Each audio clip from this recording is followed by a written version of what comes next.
अस्सलामुअलैकुम, बोल news headquarter से खुशामदीद। मैं हूँ सैयद रजी। मैं हूँ आपके साथ वरीशा जुल्फ़िकार। बुलेटिन में सबसे पहले आपको बताएं कि सेनेट कायमा कमेटी पार्लिमानी उमूर के इजलास में शदीद बदनज़मी हुई। इलेक्शन कमीशन के इंतखाबी इस्लाहात बिल पर एतराज़ात सामने आने पर हंगामा हो गया।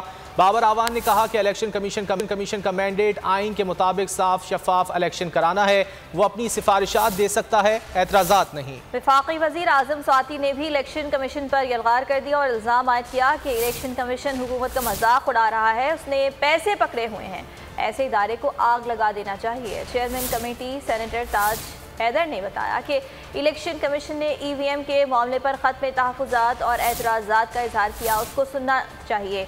हंगामा आराई और इल्ज़ामात के बाद इलेक्शन कमीशन के अरकान कमेटी इजलास से चले गए। इलेक्ट्रॉनिक वोटिंग मशीन का मामला पार्लिमानी तारीख में बदतरीन बदनज़मी की मिसाल बन गया। सेनेट कायमा कमेटी पार्लिमानी उमूर में वफाकी वजीर आजम स्वाति इलेक्शन कमीशन पर चढ़ दौड़े और इल्जाम आयद किया कि इलेक्शन कमीशन हुकूमत का मजाक उड़ा रहा है, उसने पैसे पकड़े हुए हैं, इलेक्शन कमीशन जैसे इदारों को आग लगा दे। इजलास में चेयरमैन कमेटी सेनेटर ताज हैदर ने बताया इलेक्शन कमीशन ने EVM के मामले पर खत लिखा है, जिस इदारे के कानून पर तहफ़्फ़ुज़ात इतराज़ात हैं उसको सुना जाए। इस मौके पर मुशीर पार्लिमानी उमूर बाबर अबान ने कहा है कि इस इदारे का मैंडेट आइन के मुताबिक साफ शफाफ इलेक्शन कराना है, वो पार्लियामेंट की कानून साजी के इख्तियार पर कोई एतराज़ात तहफ़्फ़ुज़ात नहीं लगा सकता। इलेक्शन कमीशन अपनी सिफारिशात दे सकता है, एतराज़ात नहीं। इस मौके पर इजलास में गर्मा गर्मी हुई। इल्ज़ामात पर इलेक्शन कमीशन हुकाम ने कमेटी से वॉकआउट कर दिया। मुस्तफा नवाज खोकर ने कहा कि आजम स्वाति साहब बताएं कि इलेक्शन कमीशन ने किससे पैसे पकड़े। चेयरमैन कमेटी ताज हैदर ने मुस्तफा नवाज खोकर को हिदायत की कि अपने जज्बात को काबू में रखें। आजम स्वाति ने इलेक्शन कमीशन को क्यों तनकीद का निशाना बनाया। Special secretary election commission Zafar Iqbal ने कायमा कमेटी में पेश आने वाले वाक़े से मुतालिक चीफ इलेक्शन कमिश्नर को आगाह कर दिया। चीफ इलेक्शन कमिश्नर ने वफाकी वज़ीर स्वाति के इल्ज़ामात पर सख्त बरहमी का इजहार किया। मामले पर गौर के लिए इलेक्शन कमीशन का खुसूसी इजलास पीर को तलब कर लिया। इलेक्शन कमीशन ने इंतखाबी इस्लाहात के मामले पर कानूनी रास्तों पर गौर शुरू कर दिया।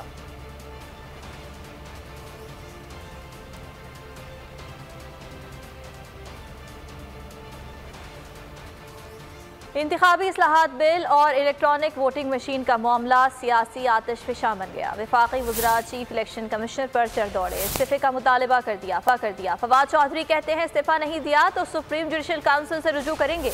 उनका कहना था इलेक्शन कमीशन सियासी हो गया, लोगों को इलेक्शन कमीशन पर एतमाद नहीं रहा, इलेक्शन कमीशन अपोजिशन का हेडक्वार्टर बन चुका है। बाबर आवान भी खुलकर बोले, कहा अपोजिशन इंतखाबी इस्लाहात की दुश्मन है। अपोजिशन ने कहा हमें NRO चाहिए, कानून साजी नहीं। कायमा कमेटी इजलास से इलेक्शन कमीशन अरकान के वॉकआउट की कोई मिसाल नहीं मिलती। वफाकी वज़ीर आज़म स्वाति भी गरजे, कहा इलेक्शन कमीशन फरीक बनकर सामने आ चुका है, चीफ इलेक्शन कमिश्नर पार्लियामेंट के खिलाफ काम कर रहे हैं। मैं ये समझता हूँ कि अगर इलेक्शन कमीशन को किसी टेक्नोलॉजी के ऊपर एतराज़ है या किसी के ऊपर वो समझते हैं कि इसमें बेहतरी लाई जा सकती है, तो वो मीडिया खेलना बंद करें। अगर चीफ इलेक्शन कमिश्नर साहब ने इस तरह से एक सियासत करनी है तो मैं तो उनको दावत दूंगा कि वो इलेक्शन कमीशन को छोड़े और खुद इलेक्शन में उम्मीदवार आ जाए। देखें ना, अगर आपने इलेक्शन करवाना है और मुल्क की सारी सबसे बड़ी सियासी जमात ये कह रही है कि हमें आप पे एतमाद नहीं है, तो उसका जो कुदरती तौर के ऊपर जो रद्द अमल होना चाहिए वो तो ये होना चाहिए कि चीफ इलेक्शन कमिश्नर रिजाइन कर दें। सेनेट के रूल्स के मुताबिक कमेटी के पास 2 महीने थे कि वो इन रिफॉर्म्स के ऊपर अपना फैसला देती, लेकिन अपोजिशन कमेटी खेलती रही। अपोजिशन आज बेनकाब हो गई है, उसके चेहरे से नकाब उतर गया है। वो रिफॉर्म्स के दुश्मन है, स्टेटस को के बंदे हैं। वो बैरून मुल्क मुकीम पाकिस्तानियों की पाकिस्तान में शराकते इक़्तिदार के दुश्मन है।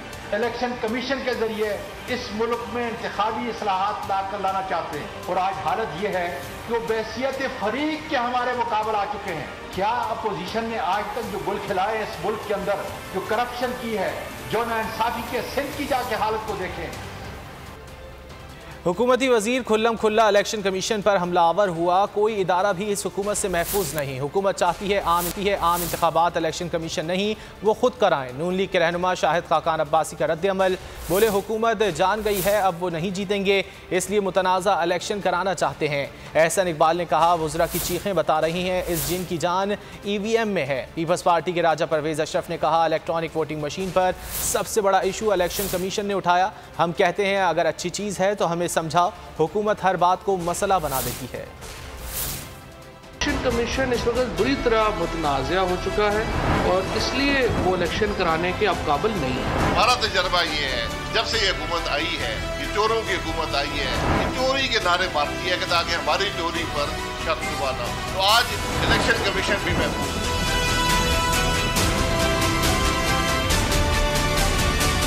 अच्छी है नहीं अच्छी, हम कहते हैं अगर अच्छी चीज है तो हमें समझाओ तो सही ना। वो तो हर चीज को उठाकर तो टेलीविजन पे जाके फर बोल देते हैं। वज़रा की इदारों को आग लगाने की गुफ्तगू रियासत दुश्मन रवैया है। ये रवैया दहशत गर्दाना और इंतहाई काबिल मजम्मत है। शहबाज शरीफ की आज़म स्वाति के बयान पर हुकूमत पर कड़ी तनकीद। कहा, एक बयान में शहबाज शरीफ ने कहा इलेक्ट्रॉनिक वोटिंग मशीन पर हुकूमत के पास दलील नहीं धमकी है। साबित हो गया के पास इलेक्ट्रॉनिक वोटिंग मशीन पर उठने वाले फ़नी और तकनीकी सवालात का कोई जवाब नहीं। इलेक्शन कमीशन अरकान ने वज़रा के रवैये पर वॉकआउट किया। इससे हुकूमती रवैये का पता चलता है। उनकी मुशावरत यह है कि अपोजिशन सवाल पूछे तो जेल में बंद कर दो। मरियम नवाज भी हुकूमत पर बरस पड़ी, ट्वीट किया, हमने इदारों पर नहीं सिर्फ उनमें छुपे मनफी किरदारों पर तनकीद की। यहाँ हुकूमत पूरे इदारे को आग लगाने की धमकी लगा रही है और पूछने वाला कोई नहीं।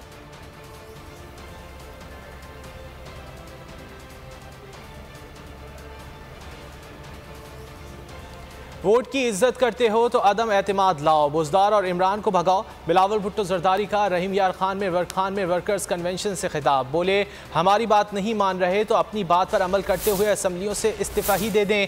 खान साहब अक्सरियत खो चुके, ये अक़लियत की हुकूमत है। कठपुतली और सेलेक्टेड ने पाकिस्तान के हर शहरी को तकलीफ में डाला हुआ है। 1 करोड़ नौकरियाँ देने का वादा किया था, उल्टा बेरोज़गार कर दिया। हमारे दौर में आलमी मालियाती बहरान आया लेकिन हमने आवाम को लावारिस नहीं छोड़ा। हम खान साहब को भगाएंगे और जगह जगह अपने दोस्तों से में मुतालबा करेंगे, अपने साथियों से मुतालबा करेंगे, या आप हमारे बात माने, अदम एतमाद लेकर आए, अपना वोट की जो इतना इज्जत आप करते हो उस वोट की इज्जत करते हुए इस्तेमाल भी जरा करें। बुज़दार के खिलाफ अदम एतमाद लेकर आए, ये हमारा मुतालबा है। बुज़दार के खिलाफ अदम एतमाद लेकर आए, फिर वफाक में खान साहब के खिलाफ अदम एतमाद लेकर आए। अवाम के जो मुतालबे हैं, अवाम को जो जोश है, उनके मुताबिक आप सियासत करें। साथ मिलके हम इस कठपुतली को भी गिरा सकते हैं और कठपुतली को भी भगा सकते हैं। अगर आप एक बार फिर बात करेंगे सेनेट कायमा कमेटी पार्लिमानी उमूर के इजलास के हवाले से, जिसमें गुज़िश्ता रोज़ शदीद बदनज़मी हुई। इलेक्शन कमीशन के इंतखाबी इस्लाहात बिल पर एतराज़ात सामने आने पर हंगामा आराई भी हुई। इसी तमाम तर सूरत हाल पर बात करेंगे। साबिक सेक्रेटरी इलेक्शन कमीशन कुंवर दिलशाद साहब हमारे साथ मौजूद हैं। कुंवर दिलशाद साहब, बहुत शुक्रिया आपके वक्त का। EVM पर इलेक्शन कमीशन को जो एतराज़ात हैं उस बारे में भी आपसे जानना चाहेंगे, लेकिन कल जो कायमा कमेटी में जो कुछ भी हुआ, हुकूमती अराकीन का जो रवैया था, उस पर आप क्या कमेंट करेंगे? रवैया का जो नाखुशगवार वाक़या पेश आया, उससे इलेक्शन कमीशन में पाकिस्तान की साख या गैर जानबदारी पर कोई आरोप नहीं आया। इलेक्शन कमीशन में पाकिस्तान इलेक्ट्रॉनिक वोटिंग मशीन को रिजेक्ट कर चुका है और आइंदा इंतखाबात में इलेक्ट्रॉनिक वोटिंग मशीन का इस्तेमाल नहीं किया जाएगा। जहाँ तक इलेक्शन एक्ट में तरमीम हुकूमत कर सकती है, उनके पास मेजॉरिटी है और उन्होंने ज्वाइंट सेशन का इजलास में उस बिल को पेश करना और कामयाब हो जाए। लेकिन उसके साथ साथ उसकी जो शराइत हैं, इलेक्शन एक्ट में जो तरमीम आएगी, ठीक है, जब इलेक्शन एक्ट में तरमीम आएगी तो लॉफुल है, जो कानून मुल्क का होता है उस पर अमल दरामद करना हर इदारे का फर्ज बन जाता है। लेकिन उसके आगे रास्ते बहुत वसी हैं, उस पर काम करने के लिए इसमें कोई ये डेट नहीं फिक्स की गई। इलेक्शन एक्ट 2017 में जो तरमीम करना चाहते हैं, हुकूमती जो है इंतहाई काबिल तरीन अपने आप को समझते हैं, उनको डेट तो देखी क्या आपने 2023 के इलेक्शन में इलेक्ट्रॉनिक वोटिंग मशीन इस्तेमाल करनी है, ये 2040 में भी हो सकती है। वो अपना काम कर रहे हैं। हमारा इस पर टेक्नोलॉजी जो हमारा डिपार्टमेंट है वो काम कर रहा है और हम आहिस्ता इंडिया ने 30 साल लगाए तो हम 10 साल लगा लेंगे, क्योंकि इंडिया बड़ा मुल्क है, इसलिए वो 10 साल 15 साल के बाद कहेगी हम करवा देंगे। इसलिए तो ये तो एक मामला हुकूमत ने बड़ा गलत किया, यहाँ तक नाखुशगवार माहौल पैदा कर दिया। इसके पीछे मुझे बड़ा अफसोस होगा। मैंने कल मीडिया पे आ रहा था, सोशल मीडिया पे, मैंने यकीन नहीं किया। मैं आमतौर पर सोशल मीडिया की सब डिलीट कर देता हूँ, लेकिन आज मैं डार में पढ़ रहा था तो उसमें मुझे बड़ी हैरानगी हुई कि इलेक्शन कमीशन के स्पेशल सेक्रेटरी ने कमेटी के सामने कहा कि सर हमें परसों रात प्रेसिडेंट हाउस में बुला के भी जहरीलो ख्वार किया गया। मुझे बड़ा अफसोस हुआ, कितना बड़ा प्रेसिडेंट है पाकिस्तान का और बहुत बड़े अपराइट प्रेसिडेंट है, उनकी इलेक्शन कमीशन के स्पेशल सेक्रेटरी की टीम को जहरीलो ख्वार करवाया गया मिनिस्टरों के सामने, और इसके बाद उसका रिएक्शन दोबारा कल कमेटी के सामने पेश कर दिया, फिर वो प्रेस कॉन्फ्रेंस में भी आ गई। अब इलेक्शन कमीशन ने अपना कार्रवाई तो करेगा, लेकिन मेरा ख्याल ये है, आपकी वसात से हम ये कहना चाहेंगे कि जब ठीक है आप ठंडे मिजाज से चलें, कोई एक्शन ना लें, खामोश इख्तियार कर लें, बस एक मामूली सा छोटा सा एक प्रेस रिलीज जारी कर दे, जो हमें अफसोस हुआ है आपकी गुफ्तगू से, अपना काम जारी रखें। कमर दिलशाद साहब, बाबर आवान साहब जो हैं वो ये कहते हैं कि इलेक्शन कमीशन का काम इलेक्शन कराना है, वो अपनी सिफारिशात दे सकता है लेकिन एतराजात नहीं। इलेक्शन कमीशन एतराजात भी दे सकता है, उसके दोनों तरफ बाबर आवान साहब का पॉइंट भी दुरुस्त है कि लॉयर है, वो कानूनदान है, वो सिफारिशात भी दे सकता है, तजवीज भी दे सकता है, एतराज़ात भी कर। ये चूंकि बहुत सीरियस किस्म का मामला था, तो सिफारिशात तो हुकूमत रिजेक्ट कर देती, छोटा लफ्ज था सिफारिशात, छोटा लफ्ज है, लेकिन इसके अंदर ये है कि सिफारिशात ने इन्होंने एतराज कर दिया। एतराज की इलेक्शन शरफ आता है। अब अफसोस की बात है, अब इलेक्शन किसी ने थोड़ी सी लड़ाई ली है आज़ादाना खुद मुख्ताराना काम करने पर, तो उस पर इदारे जो है उस पर खास तौर पर हुकूमत इस पर नाराज हो रही है। लेकिन बहरहाल इलेक्शन कमीशन के इख्तियारात में कमी नहीं आई, इख्तियारात, बल्कि आप हैरान होंगे कि बाबर हमारी बात सुन रहे हैं तो वो जनाब आप जो इलेक्शन एक्ट में तरमीम कर रहे हैं उससे तो इलेक्शन कमीशन और ज्यादा मजबूत हो गया है। उसके अंदर तो तमाम जो मामला है वो कहेंगे ठीक है सर, हम आपका जो कानून बन गया उस पर अमल दरामद करेंगे, इसमें कोई डेट फिक्स तो नहीं है कि आप 2023 में लेकर इस्तेमाल करें, हम इसको स्टेप बाय स्टेप लेकर चलेंगे। इंडिया 30 साल लगाए, हम 10 साल लगा लेते हैं, तो बहुत अच्छा मामले में कोई ऐसी बात नहीं है। लेकिन जहाँ तक मेरी आपकी वसात से ये गुजारिश है कि हम इलेक्शन कमीशन पाकिस्तान खामोशी इख्तियार करें, इस पर रिएक्शन ना दें, क्योंकि रिएक्शन देने से हुकूमत को फायदा पहुंचेगा। बहुत सीरियस किस्म के केस जो है वो इलेक्शन कमीशन में जेर समाअत है, खास तौर पर फॉरेन फंडिंग केस।